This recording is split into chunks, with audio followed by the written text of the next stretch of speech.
This episode is brought to you by MeUndies. While MeUndies can't totally help your love life this Valentine's Day, they can offer you insanely comfy undies and loungewear to buy or gift. MeUndies has so many awesome Valentine's Day prints and styles. Plus, you can match with your partner, friends, or even your pets. This Valentine's Day, give the gift that'll keep them thinking of you and score huge site-wide savings at MeUndies.com/Spotify. That's MeUndies.com/Spotify. MeUndies. Comfort from the outside in.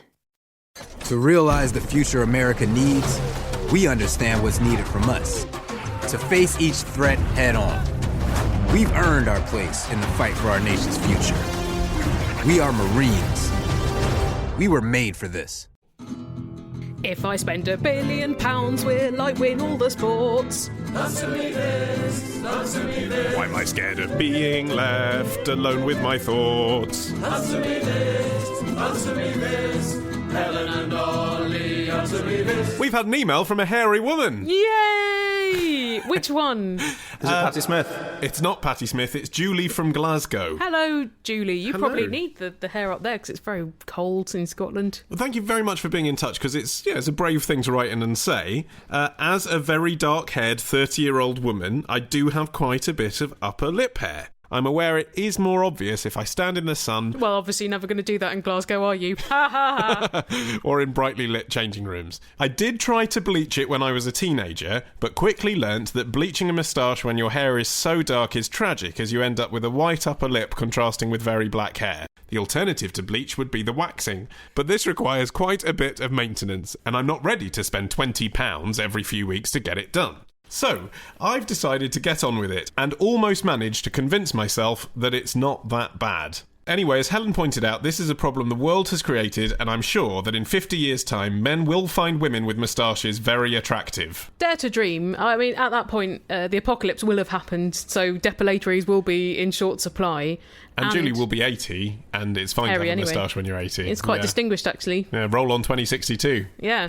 But I think generally the trend recently, at least, been going the opposite way. I was reading an interview with the British editor of Vogue, as in the editor of British Vogue, and she was saying, I'm so glad that I was in my 20s in the 80s where no one cared if you waxed off all your pubes, as in you didn't have to wax your pubes at all, whereas now, there's this body hair fatwa. But maybe trends will go in the opposite way, and hirsute look will be all the rage for ladies. Well, it's gone as far as no pubes, hasn't it? So there's really no other direction it can go in once it's reached zero. As with all trends, like going from skinny jeans to those really baggy harem pants, it'll be from no pubes to wearing massive merkins. It might be our culture that vilifies female facial hair, but it's not all cultures. We've had this email from Luke in Iraq. Oh yeah, we're big in Iraq. Who says, I lived in Ukraine for a couple of years, and my Slavic girlfriend always maintained that women with hairy lips were prized, as the extra testosterone meant they were, quote, animal in the beds. Ah, I wonder if animal in the beds is like the Ukrainian version of Doctor in the House. It's the Ukrainian version of Muppet porn. Hi, it's Vicky and Ellie from Edinburgh. And we would really like to know what hair products that footballers use on their hair, because we were watching the FA Cup final the other day and their hair looked absolutely spectacular, and I was just wondering if you could tell me how to, recreate that look. Well, footballers aren't actually a separate species of people. Borderline, though.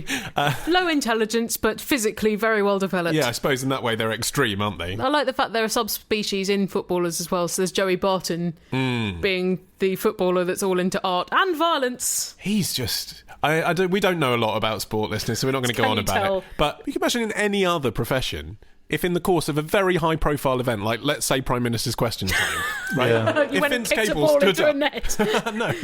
If Vince Cable stood up and went and headbutted the speaker, they wouldn't say, he should be suspended for a week. They'd say, no, he definitely shouldn't have his job. Yeah. It's just expected that footballers are kind of thick enough that there's a level of violence that goes alongside being that stupid. Then give them less money. Give them 50p a week and they'll be happy. You go, look, you can buy a tracker bar with this. Off you go. Don't give them like 50 million quid a year or whatever. Well, it's interesting actually that we're talking about money in regards to this question, because is it? Yes, because the products that are publicised that soccer players use. I should say that for our American listeners. We're talking about soccer. The American footballers have helmets on. That's right. Yeah, can't even see what's on their hair. What hair they've got. They might have none. You might see their hair when they take their helmet off, in which case it's probably quite sweaty and Quite unpleasant. flat, yeah, that's right. Helmet Quite hair's smelly, dreadful. yeah. Anyway... Are you saying they've got sponsored hair? No, but yes, of course they have. Well, you know that, really, if you think about it. Think about Ginella advertising L'Oreal and David Beckham God. advertising Brill Cream. It's like a different world. That was a very 90s trend, wasn't it? Hair adverts featuring footballers doing the swish. Yes. Point is, the public domain information about the hair products that footballers use, of course, suggests that they use supermarket products because they're paid to endorse them. Well, the truth is, they probably use ones from Paul Mitchell or Tony and Guy or whatever because they're millionaires. Fancy. And they can go to they spend 10 quid instead of 6 quid. Well, some of them probably use some special elixir, but I'm just saying, if they go to a posh salon, they're not going to give them Head and Shoulders, are they? Well, they're going to get free stuff. They're going to get sent stuff all the time. Celebrities just get sent bags of stuff, and toiletries figure highly in that. Brill Cream. That's the David Beckham one, isn't it? Because he always looks like a bit of a greaser, no matter what style he's sporting. Although now he's got a quiff. Ooh. I mean, I don't know how you maintain that. The thing Chicken is, fat. I don't know whether these women really have the chutzpah that some footballers have. And you've got to want to be looked at in life with this hair. Well, I think the thing is, if you think about it, when they're actually playing football, they're all wearing uniforms, aren't they? Which is partly, of course, because they're part of a team, but it's actually also partly to strip them of their individuality when they're playing as a team. Yes, they're like soldiers. Yeah, they kind of are, though. But they can't even do like this school uniform thing of making your tie ultra short or very long. Exactly. And untucking your shirt. Which I think might be part of I know they're hot and sweaty, but I think it might be part of the reason why when they score a goal, sometimes in celebration, they rip their shirts off and sort of whirl them around. Partly it's sort of saying to the crowd, look what a man I am and stuff. Partly it's because they're hot. But actually, I do wonder if partly it's just because they want to be them at that point, not in the uniform. Yeah, but sometimes they lift their shirts over their heads, thus obscuring their identities even more. I wonder, has anyone ever run into a goalpost doing that? I'd love to see that. Like we said before, stupid. Yes. Anyway, I mean, the uniform thing, the only way they can express their personality, actually, is through... wearing makeup, which, even post-David Bowie hasn't happened on a football field as far as I know. It's difficult to keep it on during the sweaty exercise. Absolutely. But the hair, it makes me think, like at school, boys weren't allowed things like hair gel or mousse. I remember, like, in the early 90s when my brother was at school and boys had sort of puffy hair, and there was a teacher that used to go around pressing his hand on their hair to see if he encountered too much resistance and therefore detected an unnatural product. Here's a question from Ed, who says, in Sting and the Police's love letter to illegal immigration, Englishman in New York, Sting expresses... Not quite what Not quite. I think he's misunderstood it. It's I'm a legal alien, isn't it? I'm a legal alien. I actually always thought it was I'm a little alien. It's a song about Quentin Crisp. It's from the point of view of Alf. Anyway, Sting expresses in that song his preference for his toast done on one side. Well, Quentin Crisp's preference for toast done on one side. I see, yes. So Helen, answer me this. Were the English famous for having their bread only toasted on one side? And where did this come from? I actually was wondering this very thing the other day, because I've never I heard that song on the radio and I thought, actually, that's not a cliche that I know of Englishness. I've never had toast on one side, ever. That's because we were born in an era of toasters. Damn right. But previous generations weren't so lucky, and they had to make toast on things like open fires on a fork. So it was just the one side of it getting toasted. And then I think quite a lot of people... were into that, so they just did toast on the grill rather than have a separate appliance, which is now proliferated. You're fighting the evolution of technology there, aren't you? Well, you're not, because the technology hasn't happened yet. No, but the people who once people started doing their toast on both sides said, no, I just want it done on one side. I'm happy with it. I like the contrast of textures. It's like people who carry on buying newspapers in 20 years' time where they might have to pay £10 a day because everyone else has got an electronic version, but they'll be like, no, I like a paper. I like my paper, even though they know that really society is clearly moving towards the double-sided toast. It's like people who now have lunch rather than a food pill. Apparently, though, you can get toasters that only do toast on one side, but that's for when you're toasting something like a bagel. Yeah, or you just bought one from Argos and went for the cheaper brand. I've got a question. Email your question to answermethispodcast@googlemail.com. To answer me to this podcast at googlemail.com. To answer me this podcast at googlemail.com. To answer me to this podcast at googlemail.com. Whether it's a movie night or just midday, Skinny Pop is a salty snack that keeps on giving. Made with just 3 simple ingredients for an irresistibly delicious taste and a large serving size that lasts. Deliciously popped, perfectly salted. Skinny Pop, popular for a reason. Shop Skinny Pop now. Oh, that's our email address, which we've had since time immemorial. Yes, and we're not going to change it to Gmail now that that's available in the UK, so stop asking, because we've got the jingles. We've got like 10 of them. That's right. And they're good too. Having figured out that difficult scansion, it'd be a shame to waste it. But we have a new feature to tell you about. Our classic episodes are now available on iTunes. Oh! Yeah, it's that exciting. Oh, I thought it was terrifying. I was doing a Justin Bieber fan type scream. That was the idea. But it's actually quite blood-curdling. And no wonder Bieber won't talk to you anymore. New listeners may not have even realised this yet, but... we didn't start at episode 120. There was stuff previous to that. That's right. Our old stuff's always been on sale through our website, but now you can buy it on iTunes as well. For impulse purchases. That's right. It's the same price as a song by Jessie J. So you think... Per episode. Per episode. Yeah. So you could either have a load of this from 2008, or you can have... Forget about the price tag. That's right. I actually saw Jessie J perform live this week because I went to the Sony Awards and she was on. I bet she was actually fine, wasn't she? I'm not saying she's got a bad voice. She's just so incredibly annoying. Yeah. And there's so much that... Oh, that's the exact noise that is very irritating. Maybe she had something caught in her throat. Maybe she'd eaten the starter and a bit of pastry was lodged there. But also, she was going, "Hey, everyone, get up! Put your hands in the air!" And Never works at corporate dues, does it? No, I was like, I can't stand. I'm 70 years old. Yeah, exactly. I work for Radio 3. A couple of thousand people in black tie, sitting and eating. Their hands are staying on their cutlery, Jessie J. Otherwise, they're going to drop crumbs all over their shoulders. That will show up on black tie. Anyway, yes, as I said, 79p per episode. You actually can't buy them per episode. You have to buy them in blocks of 10 for a boring reason we can't go into. So. Oh dear. The terms and conditions on iTunes, dears, do not make interesting reading. That's right. So yeah, $7.99 for 10 episodes. You can buy them from iTunes or you can buy them from our website. Go to answermethispodcast.com/classic. And you know what the great thing is about this, listeners, if you buy them? It's not just getting a whole load of vintage Answer Me This. 60 hours worth of us talking. God. It's also supporting the show and our extravagant lifestyles, for which we are very grateful to all of you who bought old episodes before. Yeah. I don't have a very extravagant lifestyle. Well, you do. You are wearing a very Hugh Hefner style dressing gown. Yeah, that's from Primark. Yeah, exactly. Come on, listeners, help me fund my dressing gown habit. You've already got 3. There are not enough hooks for the dressing gowns. Fund my hook habit. And if you've listened to all our old stuff before and you don't want to buy it again, fair enough. There is a PayPal donation on our website as well. Yeah. Hashtag just saying. If the mood takes you, hashtag inexplicably. Right, well, time for a question now about an artist that you can also buy on iTunes.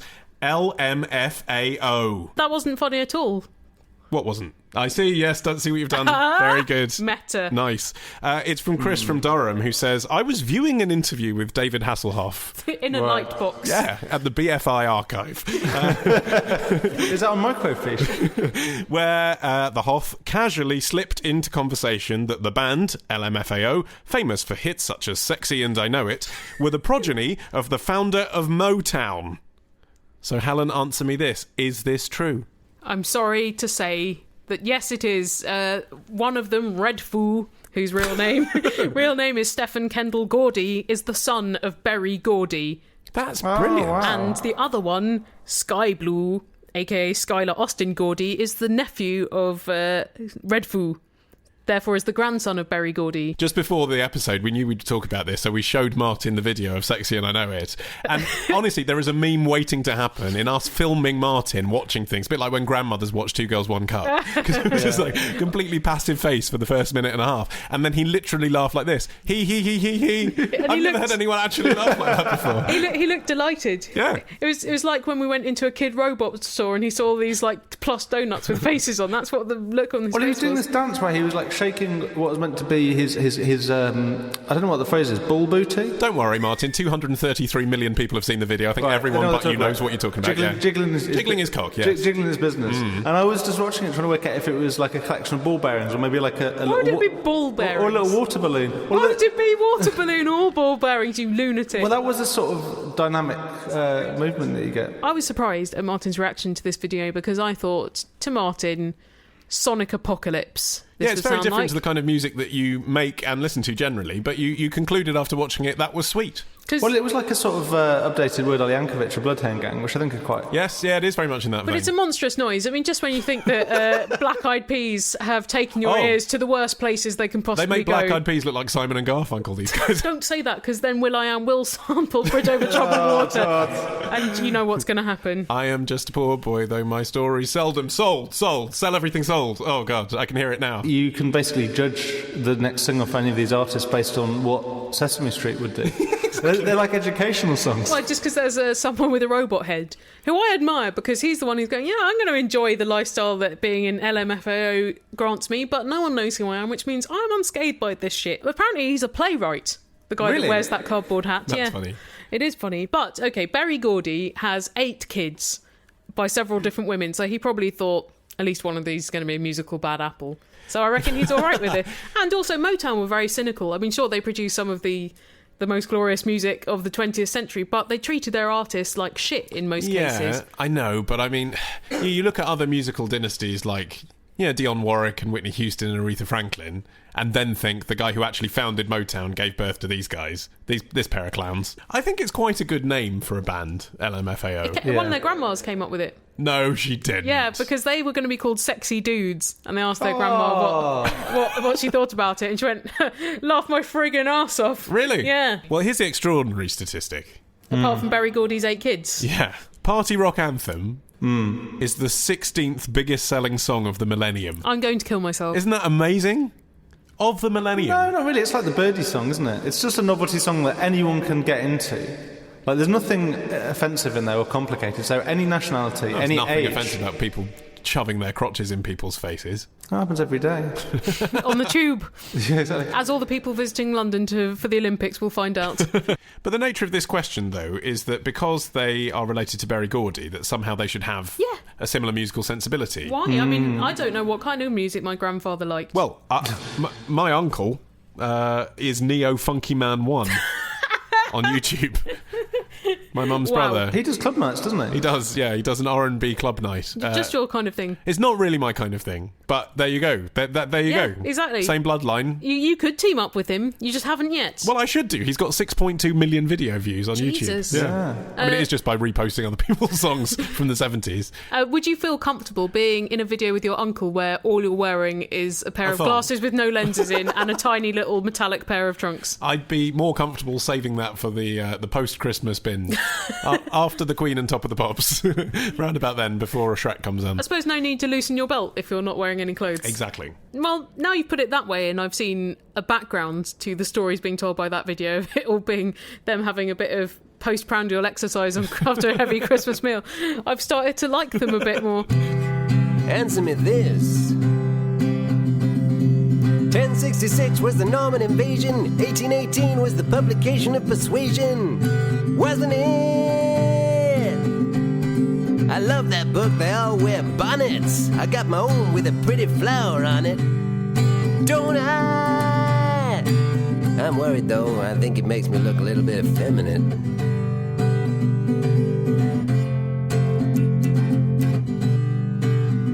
Right, time to take a question from our phone line, the number for which is 02081235877. Or you can Skype answer me this. So please do that, especially if you're abroad. Yeah, it's cheaper that way, isn't it? Oh, it's free. Free service. Web economics, that. Wonderful. And let's see who's called us this week. Ellen and Ollie, answer me this.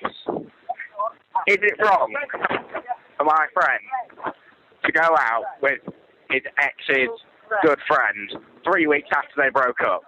Because he doesn't think it is, but I think she has at least the right to be angry with him. She's going to be angry whoever he goes out with because people hate seeing their ex get together with someone new. Yeah, but it is something special, isn't it, to go out with one of your best friends? I mean, that is taking it on to another league. Even if you don't think it's wrong, it is controversial. Insensitive. Yes, it's not making an easy life for anybody concerned. The thing is, I do think it depends how old you are, or more specifically, actually, how young you are. You sound quite young. You sound like you're 18 or 19 or 20. Yeah, when you're our age, it'd be frowned upon because probably it's a mutual friend that you've had for years. You've been on little weekend breaks together. Yeah, but actually the hypocritical thing is, when you're our age, it's more likely that it's been secretly carrying on for 6 months anyway when you were together. That's the thing. Martin, Ollie and I have something to tell you. Not really. No. Gross.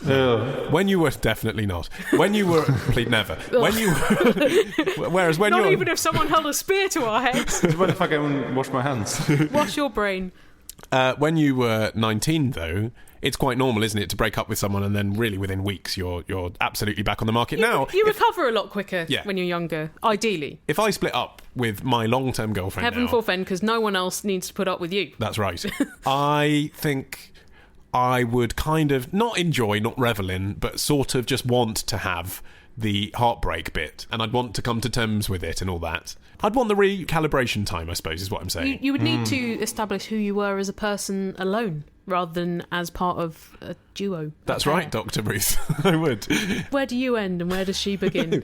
Whereas I think maybe when I was a bit younger, I would have, just... You'd appreciate the opportunity to bounce from one to another. Indeed, exactly. Well, here's another question about new relationships that have not necessarily running that smoothly. It's from Scott from Sydney, who says, my friend John is in a new relationship. Congratulations, Scott's friend John. He is 45 or so, but still pretty fit. Oh, good. Scott wouldn't mind a crack.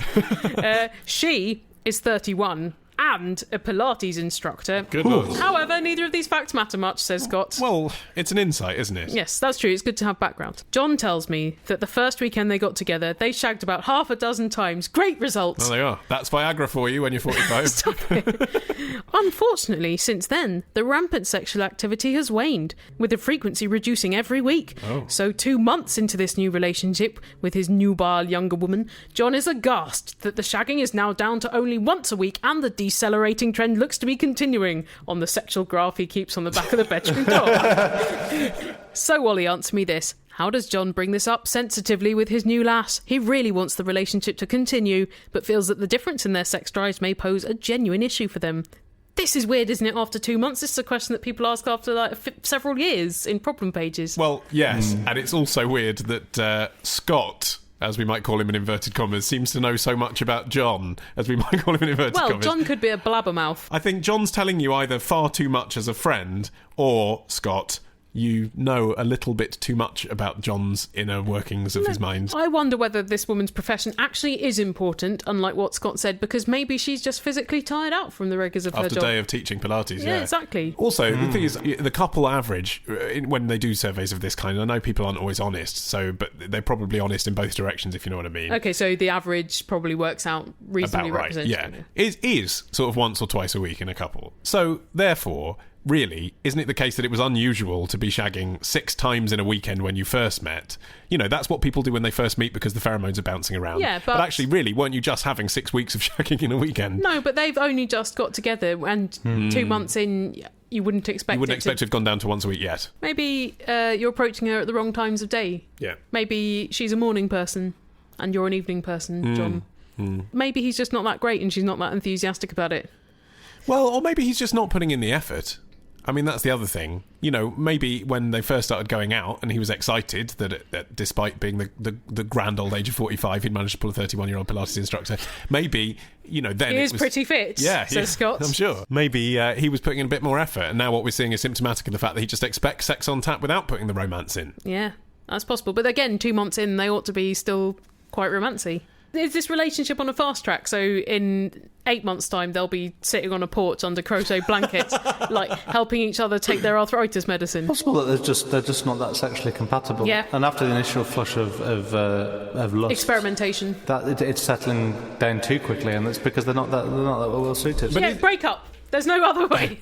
But that's the classic joke, isn't it, from in Annie Hall, when they're having the split-screen therapy and they're both seeing the therapist, and the therapist says to Diane Keaton, how much do you have sex? And she says, all the time, twice a week. And then they say to Woody Allen, how often do you have sex? He says, never at all, only about twice a week. It's kind of like, in a way, maybe there's just a male-female split going on here, and maybe she's only happy at once a week. And maybe you just need to accept that. Well, here's a question from someone who's thinking about giving up on sex entirely. It's probably easier. It probably is, because it's no surprise that whilst our last correspondent was in Australia, this man is from North Hertfordshire. It's Hugh. What?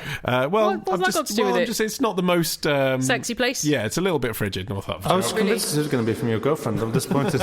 She is from North Hertfordshire. It's from... You've said too much. It's from Hugh, who says, I've been going through a period of imposed celibacy recently. recently due to my wife and I separating. Very sorry to hear that. Yes, but that got me thinking about priests and monks and the like and their vow of celibacy. So Helen, answer me this. Is there an actual vow? Yeah, there are loads of vows, because there are monks and priests in many different religions, and the vows do vary, but the essential tenets seem to be celibacy, obedience, and poverty. And all of those are with the common aim, I suppose, of forsaking earthly possessions and earthly concerns and fleshly desires so that you can devote yourself entirely to God and almost sublimate the physical element by simplifying it as much as possible and concerning yourself with it as little as possible. I was interested to read, though, that Tibetan monks have to make 253 vows, which includes that they're not allowed to climb a tree above a man's height. They're not allowed to tickle another monk. Wow. They're not allowed to play in water. They're not allowed to try and scare the other monks. It's interesting. Some of these vows have definitely come about through experience, haven't they? These Yes. aren't ones that you'd plan. Clearly, like one time the Dalai Lama jumped out and went, boo! Yeah. Well, Hugh from North Hertfordshire does have one further question on this matter.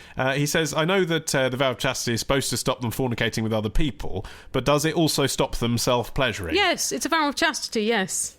They're not supposed to commit sins of the flesh, and self-pleasuring would be a sin of the flesh. It's difficult, though, isn't it? Like, if you completely refrain from touching yourself or anyone else touching you, you'd probably get a boner just walking down the street. Do you know what I mean? Not if you're a monk and you're wearing a big brown dress. If you're a young monk, if you're like a 20-year-old monk. Yeah, but the thing is, if you're a 20-year-old monk, you probably spent several years in seminaries beforehand preparing for it. Your sex drive will have been destroyed when you were a teenager. Maybe. It's just not for you, Ollie. No. Let's just face it. It's not for you. Which is a shame, because I did one of those job opportunity tests at the job centre and it was number one.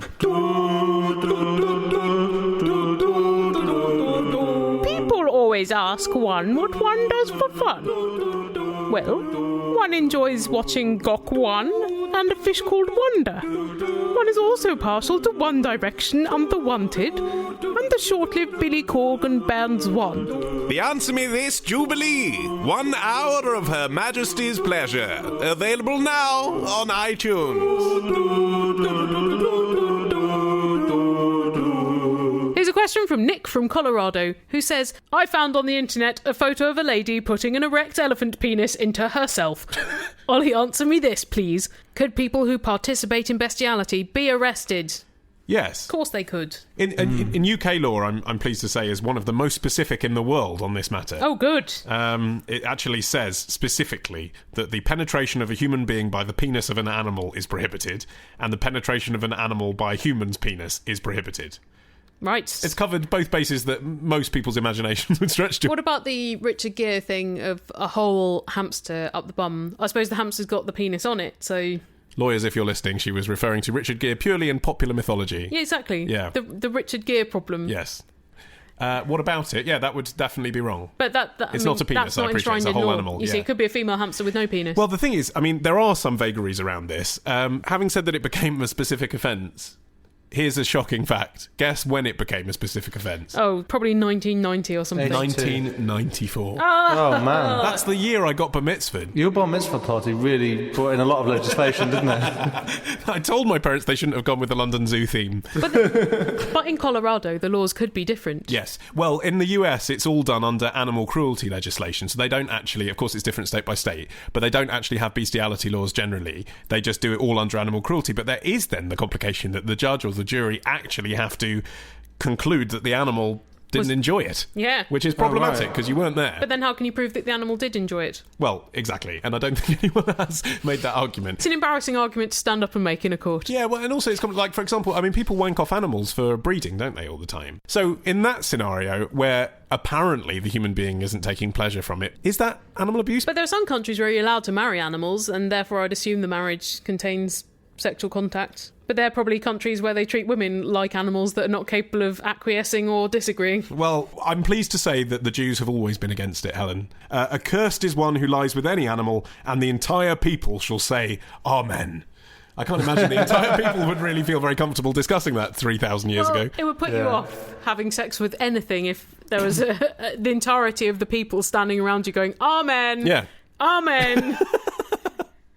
I just imagine they'd all be staring at the floor awkwardly to say amen. Well, that's it for Answer Me This week. We have... I think it's probably best we end it now. Yeah, been quite smutty this episode. It really has. But listeners, please send us questions for next week's episode, and you can find our Skype and email address and telephone number on our website, AnswerMeThisPodcast.com, where you can also find links to our Facebook group and Twitter. And you can also find links to our app as well for iPhone and for Android, which you get free exclusive content every week. Every week, all the stuff that was too good to put in the show right. is just for you. The real choice morsels. If we put it in this show, it would be entertainment overload. We wouldn't want to do that to you good people. That's quite a serious condition, actually. Yeah, that's right. It affects up to 13% of adults. Every year, 200 people die of entertainment overload. But in any case, our podcast is free, and there's lots of free episodes on our website, including next week's one, which will be out on Thursday, so we'll see you then. Bye!